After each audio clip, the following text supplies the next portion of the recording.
Una cosa es hablar del suicidio y otra cosa es el hablar de la eutanasia, o sea, o del suicidio asistido, que es más cómo vemos los demás el suicidio. Una cosa es cómo ves el suicida, estuvimos hablando desde el punto de vista del suicida, ¿no? De qué podemos hacer para que la persona esté bien, qué le ha llevado a esa persona a suicidarse. Y otra cosa es cómo la sociedad nos relacionamos con el suicidio. Que en este caso es suicidio, pero el suicidio, como he dicho antes durante la entrevista, que claro, estamos hablando de casos que antiguamente no ocurrían hasta el siglo, muy entrado el siglo XX. No hacía falta esto, porque el que tenía esclerosis múltiple, el que tenía algún problema grave, se moría y punto. Ahora tenemos unas capacidades para mantenerlos con vida que por necesidad, o sea, nos lleva a tener que legislar, porque es necesario, porque la gente más longeva llega con más edad, pero no con más calidad de vida, o sea, no tiene nada que ver. Tenemos más tecnología y más armas para mantener con vida a pacientes que de otra manera no estarían vivos. Que una cosa es, como Vicente nos ha dicho, el rechazar el tratamiento y otra cosa es, oye, mira, yo por mí solo no me puedo morir, pero mi situación no es como puede ser la de Ramos San Pedro. Claro, es decir, lo comentabas con el tema de Rocío, que vino a hablar de suicidio, al final ella lo explicaba, ¿no? Hablábamos de los casos en los que una persona quería vivir, pero quería poner fin a un sufrimiento sin que ese sufrimiento fuera irreversible, sin que se pudiera superar. Aquí es un poco distinto porque es cuando sabemos que ese sufrimiento viene causado por algo externo que nosotros sabemos del que no vamos a poder superar. Sí, claro. Y ahí hubiera sido interesante, bueno, que son dos cosas distintas, hubiera sido interesante también que hubiera estado Rocío y hubiéramos un poco de debate, porque ella seguro que desde el punto de vista de la compasión, lo único que hace es enriquecer el debate, desde el punto de vista de cómo se siente una persona, ¿no? A la hora de gestionar todo ese sufrimiento, esa agonía y decidir morir, pues al final están relacionadas las dos cosas, porque es escapar al sufrimiento. Totalmente. Lo que pasa es que en el caso de físico y otro es psicológico. Claro, y aquí podemos ayudar, sí podemos hacer superar y evitarlo, pero en este caso es lo contrario, es ayudarle porque es la única manera. Muy bien dicho, porque uno es causado por agentes que se podrían haber evitado. Claro, y que se pueden superar. Y que se puede superar. Es un proceso reversible. Sí, totalmente. Y en este caso estamos hablando de procesos irreversibles. Pero hoy en día, igualmente, dicho todo esto, yo creo que hoy en día tenemos una visión del suicidio y una relación con el suicidio diferente a la antigüedad. La antigüedad era visto de otra manera, o sea, en algunas civilizaciones, ¿no? Para la griega, por ejemplo, los japoneses. Más aceptada, ¿quieres decir? No más aceptada y incluso, por qué motivo, era lo que tenías que hacer. O sea, el harakiri famoso, ¿no? Sí, que es el que crea seppuku. O sea, el harakiri pero bueno, esto es un dato que dejo ahí. No es harakiri, es seppuku. El harakiri es algo militar, ¿no? Sí, empezó, no solo los militares, cualquier para persona. no ser capturado, ¿no? No, es como te sientes deshonrado por lo que sea, o no estás deshonrado, es más complejo que decir simplemente cuando estás deshonrado, o cuando has perdido una batalla, hay muchos más motivos. Hay una película japonesa, ya que estamos hablando de películas al final de esto, Harakiri, de la época esa de los samuráis y todo, en blanco y negro. Kurosawa, ¿no? A lo mejor de Kurosawa, seguramente. Posiblemente de Kurosawa, no sé. Harakiri, está muy bien, además. Pues no sé, no está en Amazon o alguna cosa de esta. La ponemos en descripción. En alguna. Pero bueno, quiero decir que antes no era necesario la eutanasia. O sea, entonces tampoco podemos decir la historia de la eutanasia. Podemos hablar del suicidio, pero no podemos hablar en el pasado, pero no podemos hablar de la eutanasia. En el pasado, bueno. Aún así habría gente que sufriría enfermedades dolorosas y largas agonías, ¿no? Igualmente. O sea, pero moriría, ¿no? Seguramente. Se dejaría morir o moriría porque no había. Es que claro, no nos damos cuenta que cuando tú estás muy, muy mal, es que no se me ocurre ninguna. ¿Cuál? Que se haya quedado inválido. O que es que al final va a tener poco cuidado de nadie y va a morir o por una infección o por una... Ya, que casos como Ramos San Pedro, que estuvo 25 años... No, imposibles. La primera llaga que le hubiera salido se le hubiera infectado, le hubiera salido la septicemia y hubiera fallecido al poco tiempo. O sea, es imposible. Aparte, que no te creas que hubiera sido fácil que estuviera atendiendo alguien para atenderle, porque al fin y al cabo la vida era más complicada y todo el mundo... Era más difícil que hubiera gente hostia. Claro, ¿tú crees que conforme avancemos en el futuro y seamos más longevos, estas leyes tienen que estar más desarrolladas? Van a ser una realidad y una necesidad. Son necesarias. Yo recuerdo, cuando ya comentaba que Bélgica fue el primer país, yo recuerdo perfectamente cuando lo de Bélgica, cuando fueron los primeros que la pusieron y yo pues reflexioné sobre ello, porque nunca había reflexionado, no me había dado cuenta de que había esa necesidad. Y sí que es verdad que llegas a la conclusión de que es necesario. Pero Eso me lleva a pensar también en ahora, que no he pensado en ellos, el tema de los menores. No he pensado en ello, pero lo primero que me viene a la cabeza es, ostras, y si, ahora imagínate un niño que tiene un problema de salud que le impide hacer una vida normal y está sufriendo, pero son los padres los que deciden por él. A lo mejor ese niño no. No puedes. O sea, eutanasia no. No. En España no, lo ha dicho. O sea, No, en España, no, si eres menor, no puedes. Yo he dicho el debate. O sea, cuando, pues eso estoy pensando sobre ello. O sea, ahora mismo en todo España. lo que implica. En España ahora mismo, si fueras menor, es un debate, evidentemente, que ahora hablamos. Va a llegar. Llegará, seguramente, pero que no, ahora mismo, evidentemente, no se puede. No se puede, por supuesto. El debate es, por lo mismo. Ya abrimos un melón. No, ¿cómo lo hacemos? Y no es lo mismo un niño de 5 que uno de. O sea, un menor de 5 que un menor de 16. Sí.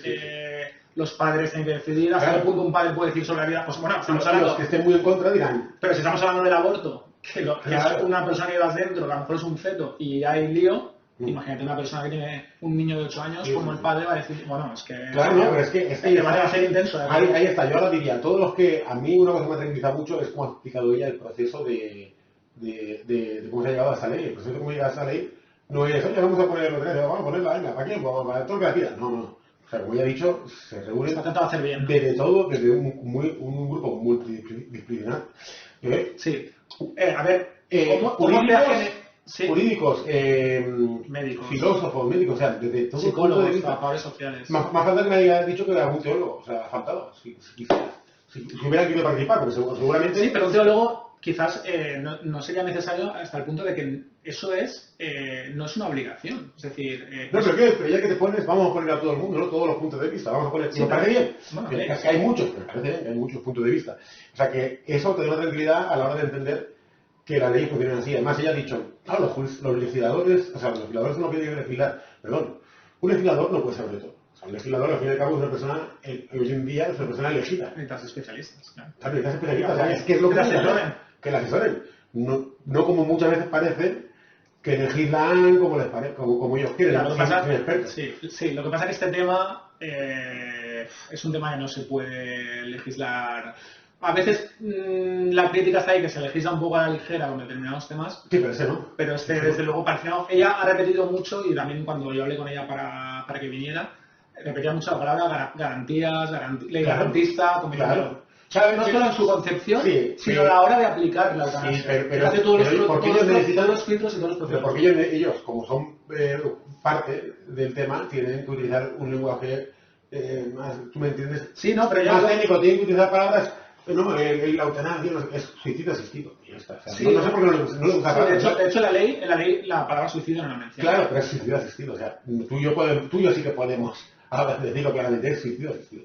Y ya está, no pasa nada. Yo para no decirlo, tú mismo lo has dicho, vamos a invitarnos a la gente, vamos a hablar. Claro, yo no, quiero decir, Vicente en este caso no puede. Otros invitados como Silvio no pueden decir claramente lo que nosotros sí que podemos, como te he dicho muchas veces. Es decir, no es súper fácil, nosotros podemos decir lo que nos da la gana porque no somos parte, no la jugamos nada, o sea, podemos decir lo que le guste bien y al que no también. Bueno, es que no se puede decir de otra manera, ¿no? Suicidio asistido. No, bueno, la ley sí que es verdad que habla de muerte digna. Claro, habla de muchos términos. No habla de suicidio en ningún caso. A mí, aparte, eso... Habla de fin de vida, de ayudar a... Esa es la única parte que me molesta, o sea, pero no solo con este tema. Sí, Fernando, pero yo, fíjate que yo soy un poco, pienso como tú, ¿no? En el fondo, ¿no? De la cuestión, pero es verdad que me parece bien que se trate con delicadeza este tema, que sea intentar ser un poco respetuoso y ser cauteloso en los términos que utilizan. Porque al final, como en la práctica es lo mismo. Joder, pero bueno, ¿sabes? Pues no cuesta nada ser un poco... ¿A ti te parece eso? A mí me parece que está bien. Yo te voy a tener... A mí me parece... Sí, va a seguir viniendo, ¿verdad? Hombre, claro. Vale. De hecho, si estuviéramos de acuerdo en todo, a lo mejor es cuando no vendría, ¿no? Exacto. Pero bueno, que yo pienso que no tendría que hacer tantos requiebros lingüísticos para hablar del tema. Sí que me deja muy tranquilo que el proceso es una criba, o sea, es una criba constante. No puede llegar una persona que no tenga meditado, no puede llegar una persona... O sea, es muy difícil llegar a que todo, no es tan fácil, se solo dan a todo el mundo y es un proceso largo que te da tiempo a pensar, que no va a venir de un momento de bajón, o sea, todo eso me deja... por eso te decía lo del garantista, porque no solo la propia concepción de la ley, sino en su aplicación, y que luego todos esos procesos, yo lo que me he dado cuenta es que dejan una trazabilidad de todos los pasos que se siguen, que una mala praxis o una cosa a la ligera tiene sus consecuencias. Entonces, todo el mundo va a ser muy mirado con eso. Claro. Por eso estoy de acuerdo en que sí que, claro, me lo ha explicado ella, hay muchas garantías. Para ellos, es que esa garantía está más para ellos que para... Bueno, claro, lógicamente. Porque si es lo que ha dicho, pero no me rompa un médico. Claro, eso es otro, que no hemos profundizado en ello, pero, ostras, yo está claro que yo no quiero que sufra nadie, pero aún no queriendo que sufran, ¿sabes? Yo no sé si te ha pasado a ti, pero a mucha gente, y a mí me ha pasado, hemos atropellado a un conejico, has atropellado a un animalico, y tú has visto que el animal estaba sufriendo. Oye, los animales si fuera, tío. Y aún sabes que estás haciendo lo correcto, sabes que estás haciendo el bien. Te sientes mal, ¿no? Pero te sientes mal igualmente por ello. O sea, siendo un conejico, un animalico... A ver, hemos estado hablando del tema de la... Imagínate una persona. O sea, hemos hablado del tema de la objeción de conciencia, porque ha salido el tema de las convicciones, sí, pero se lo he intentado preguntar, porque no solo la convicción, sino tus sentimientos, tus emociones, por lo que tú dices, tú no cuando ves un conejo o porque has atropellado, no es cuestión de convicciones, es que a veces no puedes, es un ser vivo, no puedes. Y te sabe mal, y aún si eres capaz de hacerlo, te vas a saber mal. Inconscientemente no puedes. Claro, te sabe mal, dices, joder, pobrecito, y estás viendo lo que el animal, si pudiera, te diría, acabemos con esto. Claro. Pero es complicado hacer una persona, o sea que es normal, es un tema, para ellos yo lo veo complicado, pero claro, luego también tienes que entender que las personas que están en paliativos tienen que ver cada cosa, que ellos habrán hecho ya ese trayecto, ese viaje de convicción, la tendrán hecho ya. O sea, quiero decir, el que esté en paliativos dirá, no me duele porque al revés, estoy deseando, entiéndaseme, no deseando hacerlo, no estaba deseando matar, estoy deseando ayudar a esa persona a acabar con el sufrimiento. O sea. Exactamente, ella lo ha dicho, es decir, tú puedes objetar, con lo cual tienes la ley te permite objetar y no aplicar eutanasia si tú no quieres hacerlo por el motivo que sea, pero sí te permite también, pues ella lo ha dicho, tengo que ayudar a dejar de sufrir y las agonías porque sabemos que no hay otra solución. Yo también he vivido eso, de tener algún familiar mal y de cuando en cuando era consciente, digamos, de su situación y decía, ¿para qué? ¿Para qué? Bueno, tiene que decirlo ella, esa persona. Claro, pero bueno, pero no que estuviera consciente, sino que fuera consciente de su situación, ¿no? Porque muchas veces... Claro, que muchas personas que están a lo mejor deterioradas mentalmente y ni siquiera son conscientes de su situación. ¿Sabes? Es todo muy complicado. En ese caso ya es más difícil porque por eso, es difícil arrogarte el derecho de acabar con la vida de otra persona. Por eso, mira, para terminar vamos a recordar a todos que lo que ha dicho Vicente. Yo creo que voy a mirarlo del tema este de las últimas voluntades. Las últimas voluntades, sí. Hazte las últimas voluntades, no vaya a ser que tengas un mal trance y te veas medio porqui para toda la vida y ahí sufriendo como Johnny Coge su fusil, 1971, una película muy buena, muy dura. O sea, de todas las que hemos nombrado, ¿la madurez la has visto? No la he visto, la voy a ver. Un soldado se va todo feliz a la guerra, ¿no? Johnny Coge su fusil, un americano, y vamos a la guerra. Motivado, ¿no? Y acaba cruzado en un hospital, ciego, sin poder hablar, pudiendo escuchar. Pero no tiene brazos, no tiene piernas, no tiene nada. Se va dando cuenta poco a poco de que no tiene nada. O sea, no tengo brazos, no tengo piernas, soy un milagro de la enfermería y él lo tiene como... Y él intenta, es lo único que quiere morir. Y claro, no puede, no tiene manera de comunicarse. Toda la película es así. Es una película que es un sufrimiento tremendo. También hay que reconocer que está muy bien hecha. Porque para mantener la atención... Sí, lo que dure 1 hora y media, 2 horas. Imagínate, o sea, solo escuchando los pensamientos del hombre y lo que puede hacer alrededor. La película dura de cojones. Y habla de este, más fue la primera que yo vi, antigua, pero... Y luego la de San Pedro, a mí me pareció muy... Porque lo hicieron bien, fue cómica y lo hicieron bien. Tengo ganas de ver la israelí, porque también... Es que también, ¿cómo haces que la gente trague semejante platito? O sea, le pones un poco de aderezo de humor, porque se va a tragar. Es que la vida misma es así, ¿no? Tú de hecho, mira, sí, pero ¿quién quiere ver eso? La vida es sufrimiento, pero yo no quiero ver sufrimiento. Tú mismo has dicho que tú has visto la de Ramón Sánchez una vez, no quiero verla más.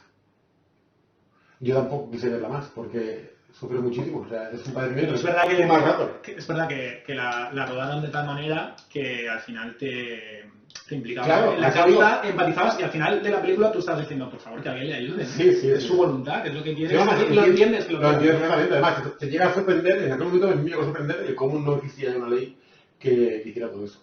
Y nada, y por eso yo acabaría, ya lo dejaría. Muy bien, pues cortita y al pie. Claro que sí. Bueno, oye, gracias por venir, señor. Igualmente.